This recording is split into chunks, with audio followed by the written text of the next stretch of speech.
Kenapa kamu takut? Saya tidak bisa menasihati kamu dalam waktu 5 menit lalu kamu bisa berubah. Dengarkan khotbah-khotbah saya, ikut doa puasa. Kenapa kamu takut?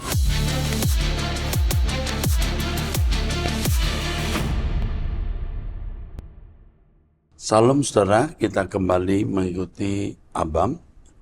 Kita memasuki episode 1113. Mari Pak Edi, kita mulai. Seorang pria usia 39 tahun, status belum menikah, tinggal di Papua, salah satu jemaat Protestan di tanah Papua. Shalom, terima kasih Om Erastus, Bapak Rohaniku, karena sudah menjawab pertanyaan saya sebelumnya. Setelah saya berkomitmen meninggalkan dosa, berkomitmen hidup dalam kesucian dan kekudusan hidup tak bercacat bercela. Ini menyampaikan pada waktu Abam yang lalu dia menyukai sesama jenis. Oke, terus. Akhirnya pada tanggal 13 Juni 2024 saya sakit demam dan ternyata hasilnya saya kena HIV. Hati ini hancur rasanya. Tapi saya kembali mengingat firman Tuhan yang sering disampaikan Bapak kalau ada hukum tabur tuai. Awalnya saya ingin minta didoakan supaya dikasih mujizat, tapi saya pun ingat pesan firman Tuhan bahwa mujizat tidak bisa meniadakan hukum tabur tuai. Saya pasrah, Pak. Saya akan menjalani pengobatan medis maupun pengobatan herbal. Mohon bimbingannya, Pak. Saya akan menjalani hari-hari hidup ini dengan penyakit ini. Seperti Bapak yang sering bilang, lawan semua masalahmu dengan kesucian dan kekudusan. Saya masih berharap jika Tuhan berkenan, saya bisa sembuh total dan mendapat mujizatnya. Mohon pencerahannya, Pak. Saya harus bagaimana? Dan apakah Tuhan masih mau mengampuni saya? Terima kasih Bapak Rohani. Tuhan sudah mengampuni kamu. Kamu pasti sudah minta ampun. Tuhan mengampuni kamu. Kamu tahu sekarang betapa sakitnya menuai apa yang kita tabur. Kamu cukup bijaksana dan matang berkata bahwa kalaupun tidak sembuh ini adalah tuaian karena taburan saya, ya sudah. Itu bagus. Tetapi saya beritahu, Tuhan masih bisa beri kamu kesembuhan. Ingat, lawan masalahmu dengan kesucian. Ya, ini. Lawan masalahmu dengan kekudusan. Kamu pasti bisa menyelesaikannya. We love you. Kami akan mendampingi kamu terus. Doa pagi bersama kami. Dengarkan True.id. Kita berkemas-kemas pulang ke surga. Nanti kalau di langit baru bumi baru, orientasi seks kamu pasti kembali sempurna. Sekarang pun mestinya bisa dikembalikan. Tidak ada yang mustahil bagi Tuhan. Ingat, kami keluargamu dan masih tetap mendampingi kamu. Seorang wanita usia 25 tahun, status mahasiswi. Shalom Om Eras, saya mau bertanya. Dulu saya pernah punya sahabat sampai kami jatuh dalam hubungan sesama jenis. Dan tidak lama kami berpisah karena dia merantau, sehingga kami tidak pernah melakukan itu lagi. Pada akhirnya saya minta ampun sama Tuhan dan sadar itu hal yang menjijikkan di mata Tuhan. Beberapa tahun kemudian saya jatuh lagi dalam dosa, tapi bukan dosa seks sesama jenis. Saya minta ampun lagi kepada Tuhan dan menyadari bahwa saya sangat berdosa, bahkan tidak layak. Yang paling sedihnya adalah saya selalu dilihat orang sekitar sebagai seseorang yang baik dan yang tidak macam-macam. Padahal kenyataannya tidak. Saya sedih dengan diri saya sendiri, Om. Sampai pada akhirnya saya merantau dan di tempat saya merantau, saya dipercayakan melayani di gereja sebagai singer.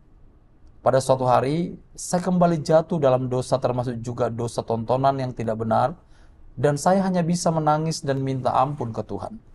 Sampai saat ini, saya memang tidak pernah lagi melakukannya, Om. Tetapi kenapa saya semakin kesini dihantui dengan pikiran-pikiran saya yang membuat saya tidak layak di hadapan Tuhan. Ditambah lagi, saya dipercayakan melayani di gereja dan kadang sekarang jadi worship leader di gereja di ibadah umum. Dan tidak ada satupun orang di sekitar saya yang tahu kalau saya orang seperti itu. Saya harus bagaimana, Om? Apakah saya diampuni oleh Tuhan? Apakah saya ini seorang yang munafik di hadapan Tuhan? Apakah Tuhan mengampuni dosa yang saya dan sahabat saya lakukan? Apalagi saya baru dapat kabar bahwa sahabat saya itu sudah meninggal dunia. Mohon pencerahannya, Om. Yang pertama, Tuhan sudah mengampuni kamu karena kamu sudah minta ampun. Yang kedua, kamu orang yang dipilih Tuhan untuk menjadi orang suci. Yang ketiga, Tuhan menghabisi dosa kita dengan cara memberi kesempatan berbuat dosa. Tapi ketika kita memilih kesempatan berbuat dosa, kita tegas berkata tidak, ada sakit yang terasa dalam diri kita. Itu membunuh kodrat dosa. Dan sekarang Tuhan sedang mengadakan gerakan ini dalam hidupmu. Ini harus menjadikan kamu betul-betul berhasil menjadi orang saleh. Finishing well, mengakhirinya dengan baik. Berjuanglah terus. Jangan berhenti. Jangan mendengar tuduhan bahwa Tuhan tidak mengampuni kamu. Tuhan tetap mengampuni kamu. Selama kau masih merasa menyesal dan minta ampun, Tuhan pasti mengampuni kamu. Berjuang terus. Akhirnya kamu akan bisa keluar dari keadaan ini. Ya. Apa kamu munafik? Kamu munafik kalau kamu tidak punya niat untuk berubah. Tapi selama kau masih punya niat untuk berubah dan kau betul-betul mau bertobat, kamu tidak munafik. Orang munafik itu orang yang tidak mau berubah, tapi menunjukkan kehidupan yang kelihatannya baik. Tetapi beda dengan kamu yang memang berjuang untuk hidup suci. Walaupun kau belum berhasil, tapi kamu terus tetap ingin mencapai kesucian. Itu bukan munafik. Jangan berhenti berjuang. Sampai akhirnya pasti kamu bisa. Ibrani 12 kamu baca dari ayat 3, 4, 5, 6 dan seterusnya. Ya. Bahwa Yesus telah tekun menanggung bantahan yang begitu hebat dari pihak orang berdosa. Kamu dalam melawan dosa, ya, perjuangan kamu itu masih belum seberat Yesus. Kau belum sampai mencucurkan darah. Selamat berjuang sampai kamu menang. Hanya itu jalannya untuk menang. Oke. Seorang pria usia 25 tahun, status belum menikah, tinggal di Jakarta, salah satu jemaat GSKI. Shalom Om Eras, saya mau bertanya, apakah Om ada rekomendasi buku Bible Handbook yang dapat memberikan penjelasan tambahan dalam kita mempelajari Alkitab? Saya jawab, banyak sekali. Tapi sebenarnya yang penting, kamu bertemu langsung dengan Tuhan, dan Tuhan mengajarkan kamu kebenaran-kebenarannya. Sebab kalau hanya membaca buku, kamu hanya menjadi sombong nanti. Sekarang temukan perjumpaan dengan Tuhan lewat doa pribadi, lewat doa bersama saya jam 5 waktu Indonesia Barat pagi hari. Ini berangkat dari adanya indikasi fenomena LGBT yang dialami oleh murid saya. Lalu saya tertarik mempelajari dosa seksual yang dilakukan oleh Sodom dan Gomora. Saat coba mencari ayat mana saja yang membahas Sodom dan Gomora, muncul dalam surat Yudas ayat 7. Sama seperti Sodom dan Gomora dan kota-kota sekitarnya, yang dengan cara yang sama melakukan pencabulan dan mengejar kepuasan-kepuasan yang tak wajar, telah menanggung siksaan api kekal sebagai peringatan kepada semua orang. Akhirnya, saya mencoba membaca keseluruhan surat Yudas, namun saya kurang dapat memahaminya, Om. Seperti perselisihan antara Mikael dan iblis soal mayat Musa dalam Yudas ayat 9. Tetapi penghulu malaikat Mikael ketika dalam suatu perselisihan bertengkar dengan iblis mengenai mayat Musa, tidak berani menghakimi iblis itu dengan kata-kata hujatan, tetapi berkata, kiranya Tuhan menghardik engkau. Iya. Jadi bukan tidak mungkin dulu Lucifer ini atasannya atau derajatnya lebih tinggi. Yang kedua, memang kita tidak boleh mengutuk orang. Nah, mengenai mayat Musa yang diperebutkan, perlu kamu ketahui bahwa semua orang yang meninggal di zaman sebelum Yesus itu ditawan, kecuali Musa, Henokh, dan Elia. Betul nggak? Makanya ketika Musa meninggal, iblis mau menarik dia. Itu bukan petoma ya, petoma itu mayat, tapi teks aslinya soma. Jadi tubuh Musa yang diperebutkan. Oke. Teruskan. Hal inilah yang menarik saya mencari buku pedoman untuk menambah wawasan saya. Kalau search di Google, ada beberapa website. Ya. Bagaimana pandangan Om soal website ini? Menurut Om, apakah buku Hellis Bible Handbook cukup bagus? Kebetulan saya lihat iklannya. Ini buku referensi yang sudah lama, komentar yang sudah lama sekali. Zaman saya masih muda sudah ada ini. Terus, Atau Om ada buku lain yang mungkin tulisannya sesuai dengan doktrin yang diajarkan GSKI? referensi itu tidak mengarahkan secara kuat terhadap doktrin walaupun ada unsur itu. Jadi kalau referensi kita bisa lihat di banyak referensi.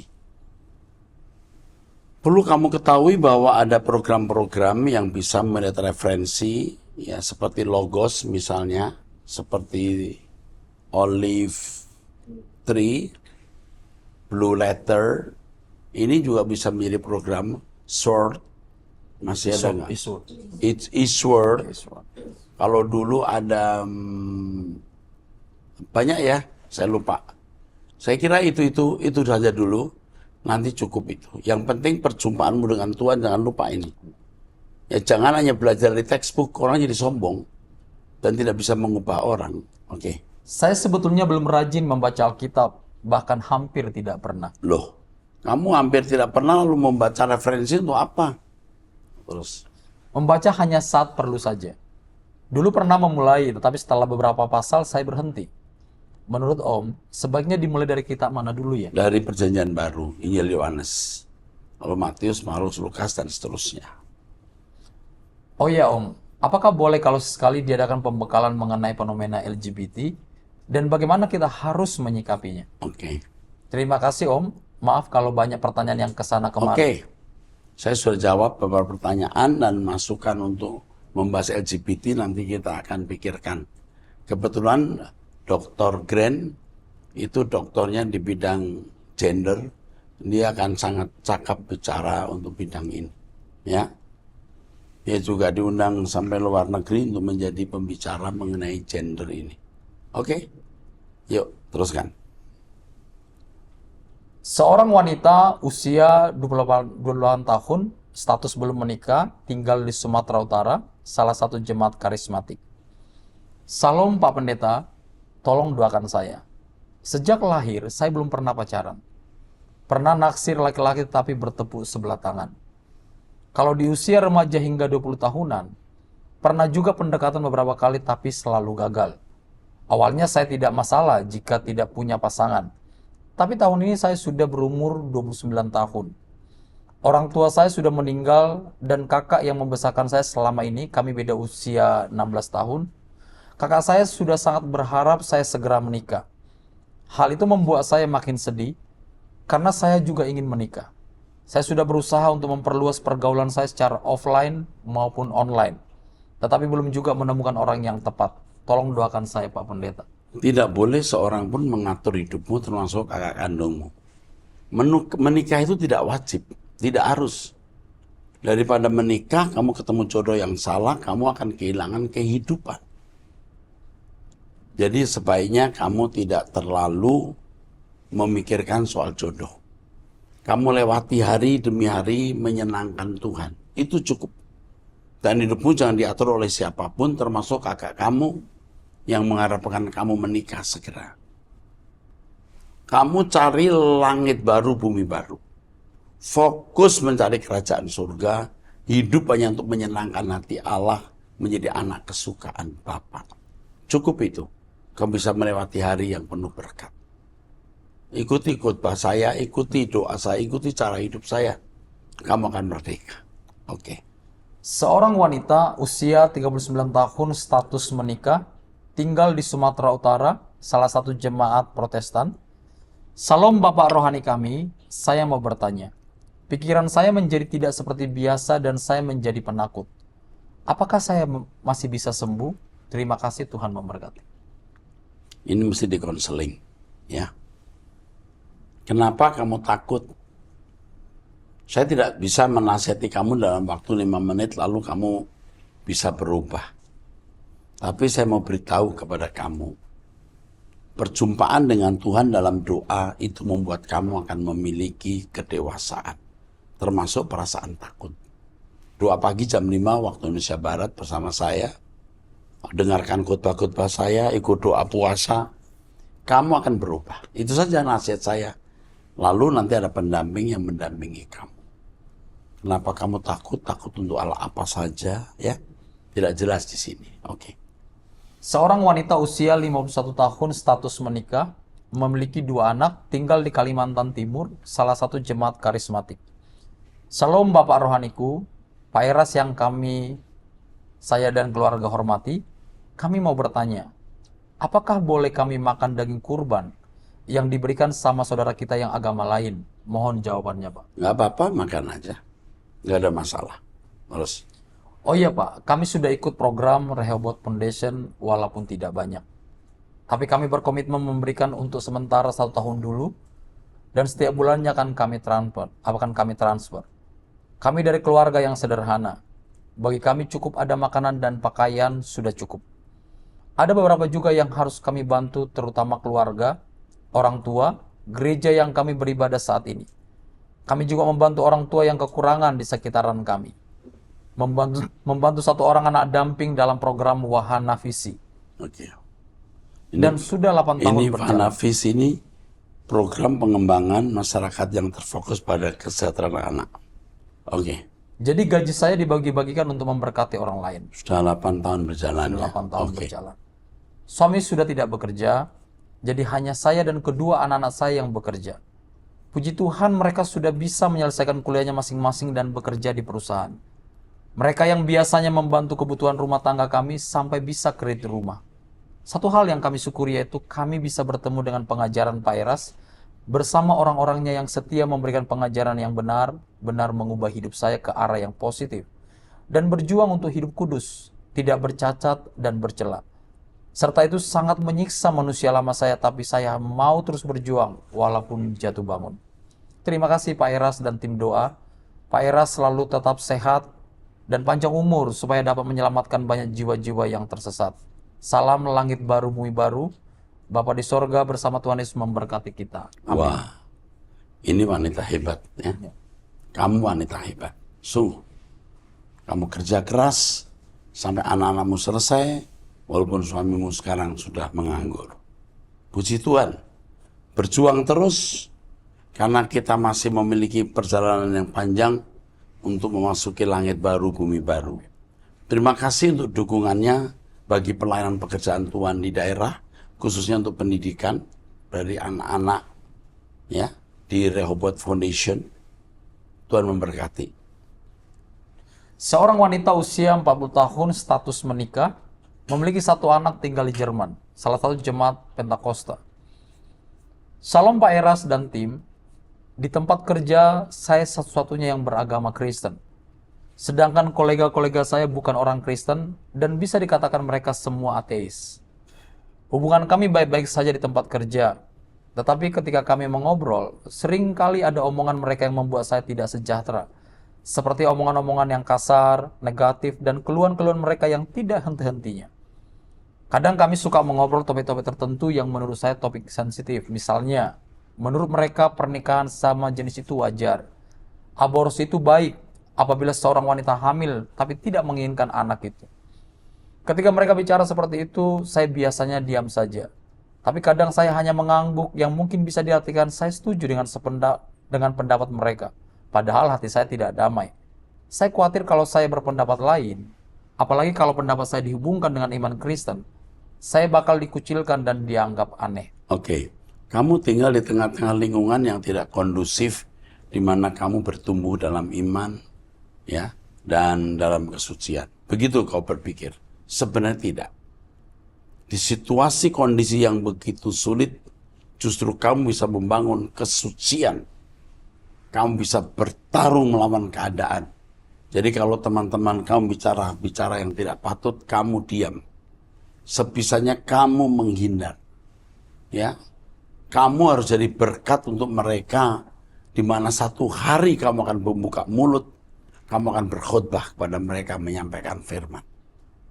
Ya, tunggu waktu Tuhan, kamu harus menyampaikan kebenaran.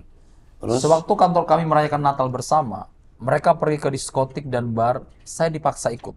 Tapi puji Tuhan saya berhasil menolak dan mereka tidak memaksa lagi. iya, yang penting kamu tunjukkan warna kamu. Kamu harus dari terang di tengah-tengah kegelapan. Jangan menyerah. Jujur, lama-kelamaan saya kurang nyaman bergaul dengan orang-orang seperti ini. Tidak nyaman, nggak apa-apa, tapi bertahanlah di situ.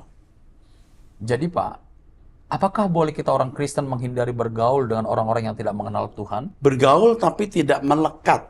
Harus cerdik seperti ular dan tulus seperti merpati.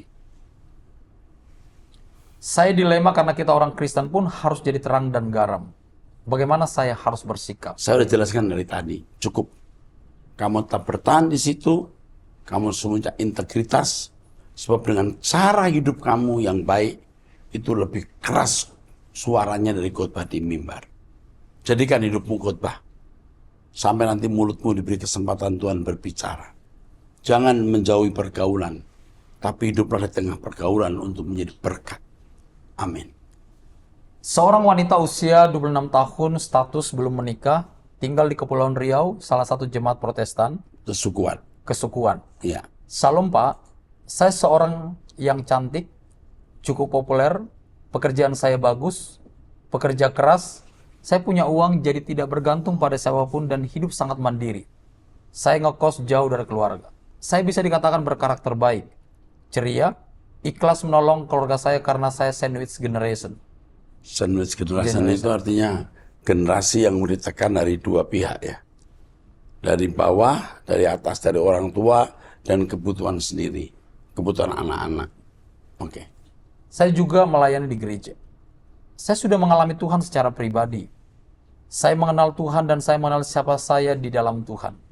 Segala kejadian apapun tidak mengganggu hati dan pikiran saya. Kecuali satu Pak, yaitu pria. Karena saya menantikan jodoh. Ini yang selalu jadi masalah saya.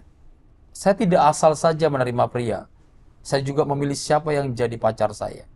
Jujur Pak, sudah 4 kali saya pacaran dan saya selalu ditinggalkan hanya dalam 2-3 bulan berhubungan. Terakhir saya putus 18 Juni 2024. Alasannya adalah jarak atau LDR. Padahal sedari awal sudah tahu kalau kami berjarak, tapi dia betul-betul meyakinkan saya akan hubungan ini. Saya sedih sekali karena rasanya seperti perasaan dia sangat berbalik hanya dalam 1 malam. Saya tidak tahu apa yang salah dengan saya terhadap pria tersebut.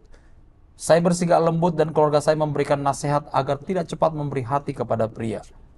Tapi waktu yang saya berikan untuk mengenal standar saja seperti pada umumnya. Saya mengerti betul mengenai Matius pasal 6 ayat 33. Jika matamu jahat, gelaplah seluruh tubuhmu.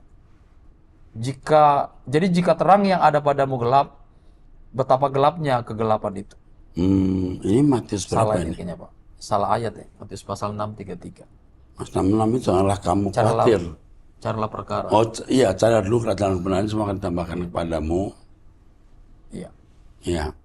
Terus Maka dalam janganlah khawatir akan hari esok di ayat berikut. Ya, di ayat 34-nya Pak. Iya, terus. Maka dalam keseharian saya mencari Tuhan dengan saat teduh, berdoa, dan berbincang dengan Tuhan. Harus cari dulu kerajaan surga maksudnya. Oke. Maka ketika pria itu datang, saya mengira dia adalah jawaban dari Tuhan. Saya juga paham kalau Tuhan lebih tahu yang terbaik untuk saya. Jika melanjutkan hubungan dengan pria itu, bukan tidak mungkin saya malah menderita. Tapi rasanya seperti Tuhan sengaja mempertemukan pria ini untuk menghajar saya, Pak. Sekarang ini saya mau mengganti fokus saya agar ke Tuhan saja. Tapi saya perlu pencerahan juga dari Bapak. Terima kasih. Kalau kamu bergaul dengan pria 2, 3, 4 kali ya, 2-3 bulan putus, kemungkinan yang pertama bahwa Tuhan memang mau melindungi kamu dari pria-pria yang salah.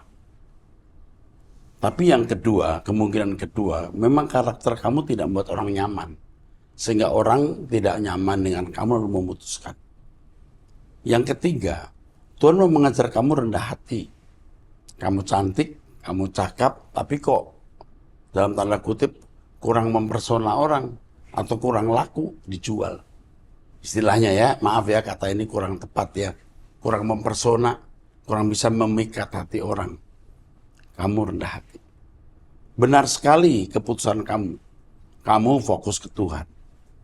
Bisa kamu temukan jodoh yang tepat seperti yang Tuhan inginkan, yang benar-benar bisa bersama dengan kamu mencari Tuhan. Betapa celakanya kalau sampai kamu ketemu jodoh yang salah. Kecantikanmu sia-sia, hidupmu telah akan hilang, kehidupan kamu akan hilang. Jadi lebih baik kamu fokus kepada Tuhan, percayalah tidak ada yang mustahil bagi Tuhan. Tuhan akan mempertemukan kamu dengan pria yang tepat. Jangan pikirkan jodoh dulu sekarang. Kalau 1, 2, 3, 4 gagal, nanti kelima dia akan cenderung menjagai. Tidak mau putus, jelek-jelek jadi aja.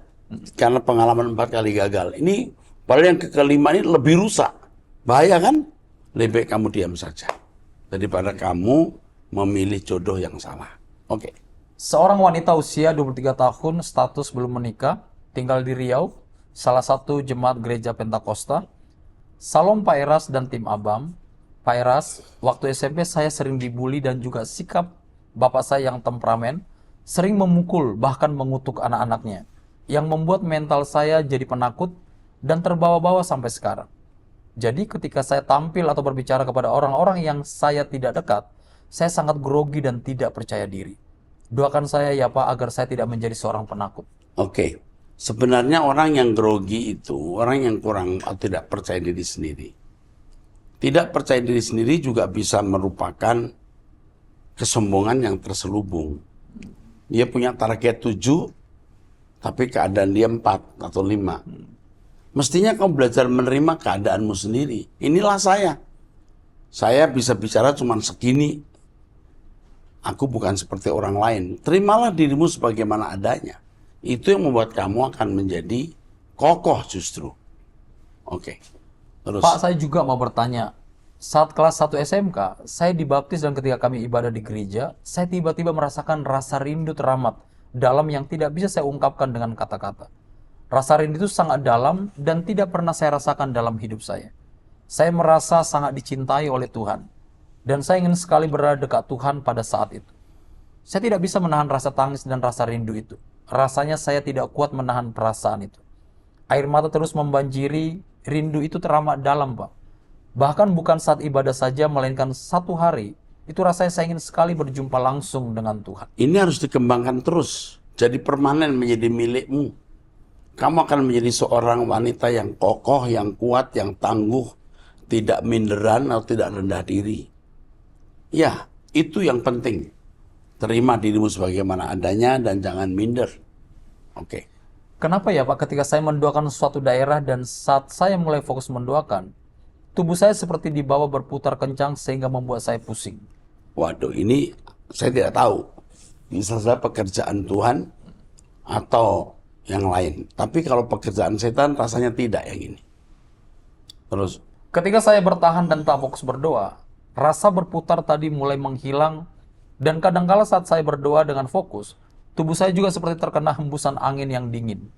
Anehnya, hanya tangan dan bagian leher saja yang merasakan dingin itu. Itu kenapa ya Pak? Kamu tanyakan ke Tuhan, Tuhan pasti menjawab. Terus? Waktu kami ada doa bersama dan ketika saya menutup mata, mengapa saya seperti melihat ada orang dengan berjubah hitam padahal saya sudah menutup mata? Apakah itu ada sangkut paut dengan kuasa gelap? Terima kasih sudah mau menjawab pertanyaan saya ya Pak. Tuhan memberkati Bapak sekeluarga dan tim. Saya tidak tahu kamu punya masalah kejiwaan enggak. Kalau ada masalah kejiwaan ketika menutup mata kamu jadi pusing misalnya. Bisa saja. Bisa saja itu pekerjaan Roh Kudus tapi juga bisa kejiwaan. Ini yang kamu harus pahami. Tapi apapun keadaanmu, kamu tanyakan kepada Tuhan, Tuhan pasti menjawab. Carilah Tuhan. Kamu akan jadi wanita yang perkasa dan tidak minderan. Oke? Sampai jumpa di episode yang akan datang. Tuhan berkati.